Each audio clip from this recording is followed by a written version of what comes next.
नमस्कार दोस्तों। आज बहुत खुशी का दिन है। हमारा देश 15 अगस्त 1947 को अंग्रेजों की 200 साल की गुलामी से बेड़ियों से मुक्त हुआ था। ये 79वां स्वतंत्र दिवस 15 अगस्त 2025 की आप सभी को हार्दिक शुभकामनाएं। इसके ऊपर कंपटीशन लेवल से संबंधित जो जो प्रश्न बनते हैं, थीम क्या थी इसकी। सबसे पहले इसकी थीम न्यू इंडिया, नया भारत, यानी 2047 तक भारत को आत्मनिर्भर विकसित बनाना उद्देश्य इस थीम का यह मतलब है। और ये पहला अवसर है जब 50 सफाई कर्मचारियों को उनके क्षेत्र में श्रेष्ठ योगदान देने के लिए और अतिथि के रूप में भी शामिल किया गया था। ठीक है, अब देखो इसके बाद में हम शुरुआत करते हैं ध्वजारोहण से और राष्ट्रगान से, फिर इसका अंत होता है। तो सबसे पहले तिरंगे से संबंधित जो जो प्रश्न है कंपटीशन लेवल के, क्योंकि घर घर तिरंगा अभियान अब चल रहा है, तो तिरंगा हमारी आन बान शान का प्रतीक है। सबसे पहले देखो, संविधान सभा ने इसको स्वीकार कब किया था? 22 जुलाई 1947 को। इसके डिजाइन करता कौन थी? पिंगला वेंकैया इसके डिजाइन करता थे। इसमें लंबाई चौड़ाई का अनुपात कितना होता है? 3:2। और इसमें रंग कितने होते हैं? 4, केसरिया, सफेद और हरा, और बीच में नीले रंग का चक्र। तो केसरिया रंग किसका प्रतीक है दोस्तों? सूर्य का प्रतीक है, त्याग और शौर्य का। सफेद रंग किसका प्रतीक है? शांति का प्रतीक है।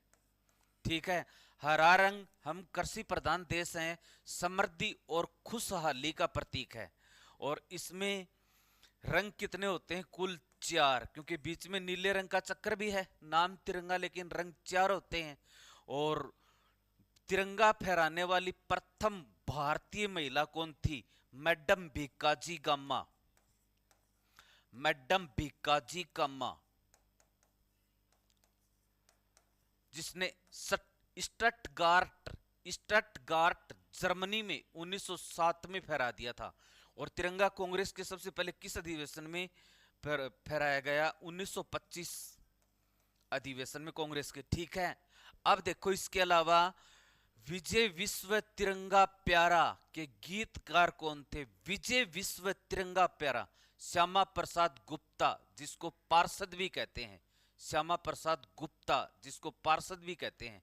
ठीक है, अब देखो इसके अलावा जब सार्वजनिक अवसरों के अलावा हम निजी अवसरों पर भी घर में तिरंगा फहरा सकते हैं।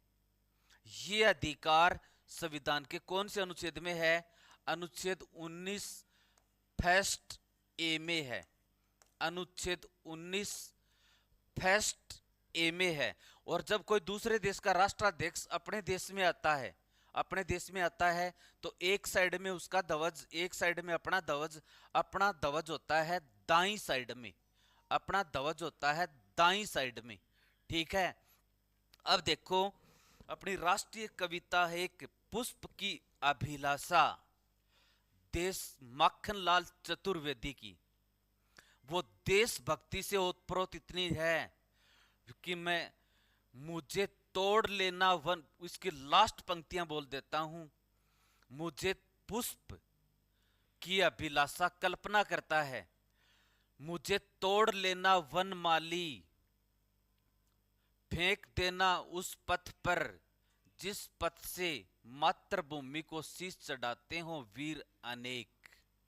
यानी उस रास्ते पर फेंक देना जहां पर शहीदों की शव यात्रा निकाली जा रही हो, मैं उसी में मेरे को खुशी है।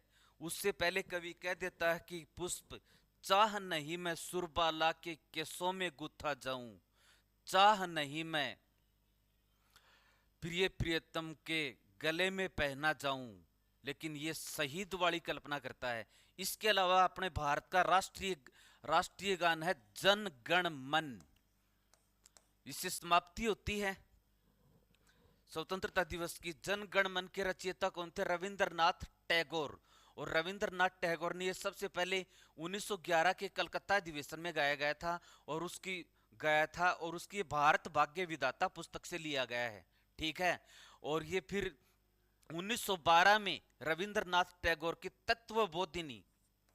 तत्वबोधिनी पत्रिका में प्रकाशित हुआ था और इसका अंग्रेजी में अनुवाद भी किया था टैगोर ने बाद में, the morning song of India.